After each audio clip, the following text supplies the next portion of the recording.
안녕하세요. 1억 원으로 8억 원대 집을 샀다. 고개 드는 갭 투자. 이게 뉴스의 제목입니다. 1억으로 8억대 집을 샀다. 무슨 개소리입니까? 8억대 집을 샀다? 뭐 전세 끼고 샀다는 얘기겠죠. 8억이고 전세가 7억이라 1억만 집어넣고 갭 투기를 해서 집주인이 됐다. 뭐 이런 얘기인 것 같습니다. 근데 잘은 모르겠습니다만은 지금 현재 얘기하는 갭 투자, 갭 투기 했다가는요. 지옥으로 끌려간다라고 생각하면 맞습니다. 지금 함부로 지금 갭 투기해서 집을 살 상황이 못 됩니다. 그러면 갭 투자는 정말로 하면 안 되는 악질적인 행동인가? 꼭 그렇지는 않습니다. 나중에요. 저 8억이라고 하는 집이 4억이 되고 5억이 돼서 정말로 이제 사용 가치가 뭐 예를 들어서 사용 가치가 뭐 전세 가격이 막 한 3억 5천, 5천인데 매매가가 한 3억 9천, 4억쯤 됐어요.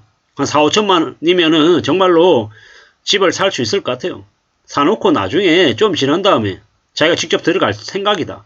이러면 충분히 4억 주고 사는 거 한 5천만 원, 6천만 원 갭으로 사놓는 거 괜찮습니다. 그래 놓으면 나중에 또 전세 가격이 올라서 전세 가격이 3억 5천이 아니라 4억이 되고 4억 5천이 되고 하면 그냥 계속 쭉 살면 됩니다. 그런 생각으로 욕심 안 부리고 사야 그게 재산 적식에 도움이 되는 거지. 갭 투자를 하겠다라는 생각을 가지고 싸그리 5채 10채 그렇게 사면 어떻게 됩니까? 순식간에 자빠집니다. 자기 머리로 굴려가지고 정말로 계산해서 돈을 딱딱딱 벌 것처럼 생각되면은 다 부자 되게요. 근데 사람들이 생각하는 게 내 생각대로 흘러가지 않기 때문에 중간중간에 상황이 꼬이면 그걸 감당하고 기다리고 할 수 있는 힘이 돼야 되는데 그게 없으면 어떻게 됩니까? 그냥 자빠지는 거예요. 예전에 뭐 경매로 뭐 다가구 주택들 뭐 빌라들 5채 10채 20채 샀던 사람들이 나중에 일가족들이 어떻게 됐다? 자살했다. 왜? 감당이 안 되니까요. 계산기 두드려 보면 다 이익이에요.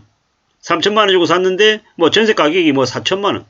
뭐 전세 주자마자 회수할 수 있는 돈이 3만 원 생기고 뭐 이런 식으로 해서 한 10채 사면 갑자기 1억에 현금이 생긴다. 되게 당연하고 뻔한 얘기일 수 있죠. 정말 그렇게 되면 대박이 되겠죠. 그러다가 나중에 뭐 4천만 원 주고 샀는데 뭐 3천만 원 주고 샀는데 매매 가격이 만약에 7천만 원 8천만 원 됐다. 그러면 뭐 10채다 이러면 3, 4억이 그냥 생기겠죠. 근데 현실적으로 그렇게 딱딱 되냐? 잘 안 된다라는 겁니다. 그리고 세입자 못 구하고 공실 생기고 이자 내야 되고 이래저래 한 여러 가지 변수가 생기면요. 그거 감당할 수 있는 힘이 돼야 되는데 그거 없이 빡빡하게 살면요. 정상적인 삶이 영위가 안 되면요. 휘청거리는 거예요. 그냥 망가지는 겁니다. 세상에 갭 투자가 말처럼 쉬운 게 아니라는 겁니다.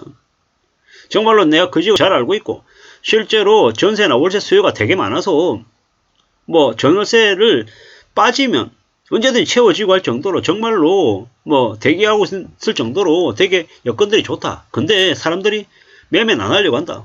그러면 그럴 때 정말 싼 가격에 매매를 한다. 아니 그러면 괜찮을 수 있다라는 겁니다. 근데 저기 뉴스에 나오는 것처럼 7억 전세인데 8억 주고 집을 샀다. 아 그게 만약에 있잖아요. 지금이 아니라 경기가 되게 뭐 지금이 아니라 만약에 뭐 한참 뒤에 2026년 2027년쯤 해서 뭐 되게 뭐 집값이 많이 내려가 있을 시기다라고 하면 괜찮을 거예요. 괜찮을 수 있다라고 봅니다. 그때가 되면. 근데 적어도 지금은 아니라는 겁니다. 지금은 문이라는 겁니다.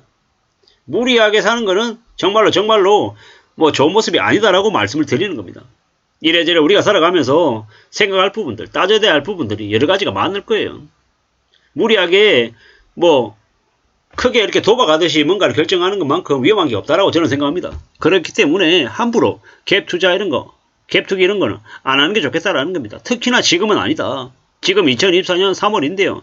지금은 절대로 갭 투기 같은 거 쳐다도 봐서는 안 된다라고 말씀을 드립니다. 노원구, 강동구, 송파구, 강서구, 구로 갭 투자가 늘었다라고 하는데 뭐 앞으로요. 전세가율이 낮아집니다. 왜냐? 저기 둔촌 주공에 뭐 11,000인가요? 12,000인가요? 대거 물량 나오면요. 전세 물량이 대폭 폭발하는 거죠. 그럼 전세 가격이 내려갑니다. 저기 뭐 예를 들어서 8억대 집을 1억 주고 갭으로 샀어요. 근데 전세 가격이 7억에서 만약에 4억으로 5억으로 내려가면요. 2억 원을 세입자한테 돌려줘야 된다는 겁니다. 그게 감당이 되냐라는 겁니다. 감당 안 되는데 무리하게 사면 어떻게 된다? 지옥이다. 지옥으로 끌려간다라고 보면 거의 맞다라는 겁니다. 앞으로 우리가 살아가는 삶이 얼마나 무서운데, 얼마나 두려운 건데, 쉽고 만만하게 생각하고 금방금방 부자 될 수 있는 것처럼 착각하면 큰일 난다라고 말씀을 드립니다. 함부로 저런 짓 하면 안 된다라고 말씀드립니다. 지금요, 뭐 전세 가격이 오르니까 뭐 갭으로 사야 된다? 실할 발광하지 말라고 말씀드립니다. 큰일 납니다. 절대로 안 된다라는 겁니다. 전세 보증금 활용해서 적은 투자금으로 아파트를 매수해서 시의 차익을 볼 수 있다. 투자 방식이다. 개소리 하지 마라. 개소리 하지 마라. 지금은 절대 아니다. 정말로 2026년이나 2027년쯤에 뭐 집값 대비 전세가율이 뭐 85%, 90%, 뭐 95% 이럴 때 집값이 많이 내려와 있을 때요. 그때 만약에 사는 거는 괜찮을 수 있다라는 겁니다. 그때는 검토해도 된다라는 겁니다. 근데 지금은 아니다라는 말씀을 드리는 겁니다. 지금처럼 무리하게 서둘러서 뭔가를 할 생각은 안 하는 게 좋겠다라는 겁니다. 함부로 욕심부리고 까부로 대다가 뭐 돈을 많이 벌 것처럼 생각해서 뛰어들었다가요. 가진 돈 다 틀리고 인생이 끝장날 수 있습니다. 뭐모로는 2030들 뭐 부동산 뭐 재테크 강사라고 하는 놈들이 말하는 말에 있잖아요. 놀아나서 함부로 임장 다니고 뭐 저녁에 뭐 부동산 공부한다고 헛짓거리 하면서 있잖아요. 그냥 환상이나 욕심만 가득하면 어떻게 된다? 이용당한다. 사기꾼들한테 업자들한테 뒤통수 맞고 그냥 개병신 되는 게 순식간에 벌어진 일이다라는 겁니다. 지금은요 업계에 있는 무수히 많은 이들이 사기치느라고 혈안입니다. 특히나 멋모르는 20대 30대 청년들을 데리고 이제 뒤통치려고 그네들이 지금 대기하고 있다라는 겁니다. 함부로 그래서는 안됩니다. 2030 세대들은요 잘 모르겠으면 부모들한테 물어보는 게 제일 낫습니다. 인생을 좀 더 살아온 경험과 경륜이 있는 부모들에게 물어서 그걸 할지 말지를 결정하는 게 훨씬 더 맞다라는 겁니다. 그런 거 아니고 함부로 까불어대고 뭐 쉽게 돈 벌 수 있는 것처럼 착각했다가는 어떻게 된다? 인생 끝장난다라는 겁니다. 정말로 쉽게 생각하면 안 된다라는 거죠. 정말로 우리네 삶이 무섭고 두렵고 충격적이다라고 생각하면 맞겠습니다. 그렇게 생각하고 좀 신중하게 조심조심하면서 삶을 어떻게 좀 대비해 나갈지를 좀 살펴보는 게 좋을 것 같습니다. 그렇게 안전하게 살아가자라는 말씀을 좀 드리고 싶은 겁니다. 우리네 삶이 얼마나 어려운데 쉽고 만만하게 편하게 생각하고 까불어대다가는요 답이 없다라는 겁니다. 지금의 세상이 얼마나 무서운데 무슨 놈의 8억짜리 집을 1억 주고 산다라는 개소리를 하냐라는 겁니다. 그런 말에 놀아는 안 된다라고 말씀드리고 싶습니다. 지금요 큰일 납니다. 지금 전세가율이